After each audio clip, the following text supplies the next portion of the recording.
নতুন সরকার গঠনের পর ফুটপাত দখলমুক্ত করতে ঢাকার বিভিন্ন স্থানে উচ্ছেদ অভিযান চালায় পুলিশ ও সিটি কর্পোরেশন। এতে নগরবাসী কিছুটা আশাবাদী হয়েছিল, কিন্তু কদিন না যেতেই আবার সেই আগের চিত্র।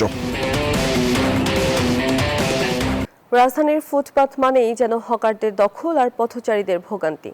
বারবার উচ্ছেদ অভিযান চালিয়েও যখন স্থায়ী সমাধান মিলছে না, তখন এক নতুন কৌশল নিয়ে সিটি কর্পোরেশন ফুটপাতে হকারদের জন্য নির্দিষ্ট সীমানা নির্ধারণ করে টেনে দেওয়া হয়েছে সাদা দাগ। কিন্তু এই উদ্যোগ কি পারবে ফুটপাতের শৃঙ্খলা ফেরাতে, নাকি পথচারীদের পথ আরও সংকুচিত হবে? বিস্তারিত জুবায়ের সানির প্রতিবেদনে।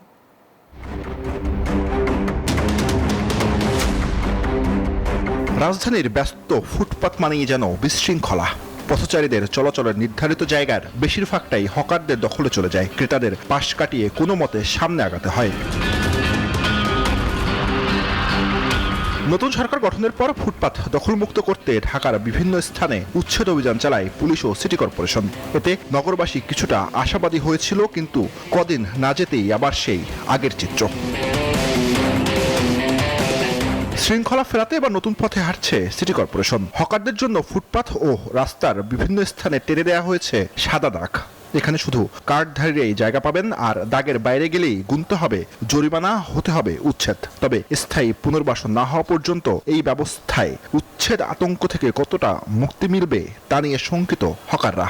আর পথচারীদের সংখ্যা যাতায়াতের পথ সেই সংকীর্ণই থাকবে। 200-র বেশি সার্ভিস ও ফিচারে লেনদেনের সব বিকাশ অ্যাপে সম্ভব।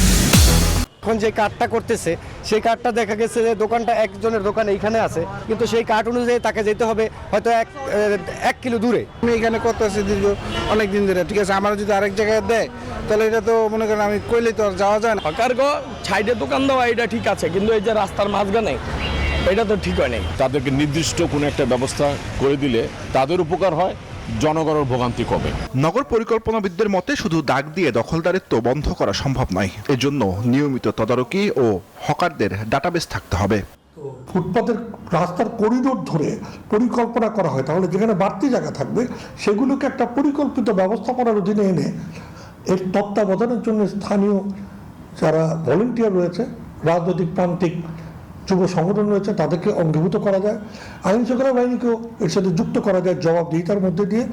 আর সিটি কর্পোরেশন বলছে ধাপে ধাপে ফুটপাতগুলো হকার মুক্ত করা হবে।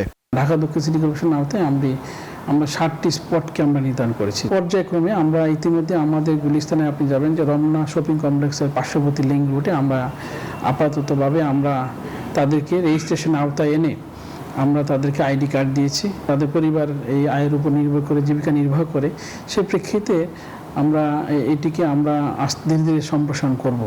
ফুটপাত ও সড়ক দখলমুক্ত রাখতে সব ধরনের চেষ্টা করতে চায় সিটি কর্পোরেশন। হকারদের পুনর্বাসনের এই প্রকল্প নিয়ে রয়েছে মিশ্র প্রতিক্রিয়া। হকাররা বলছেন এতে তাদের ব্যবসার ক্ষতি হবে, অন্যদিকে সাধারণ মানুষ বলছেন তাদের চলাচলের পথে বড় বাধা হয়ে দাঁড়াবে এই প্রকল্প। এখন দেখার বিষয় দুই সিটি কর্পোরেশনের নেয়া এই উদ্যোগ কতটা সফলতার মুখ দেখে। জুবায়ের সানি, নিউজ 24, ঢাকা।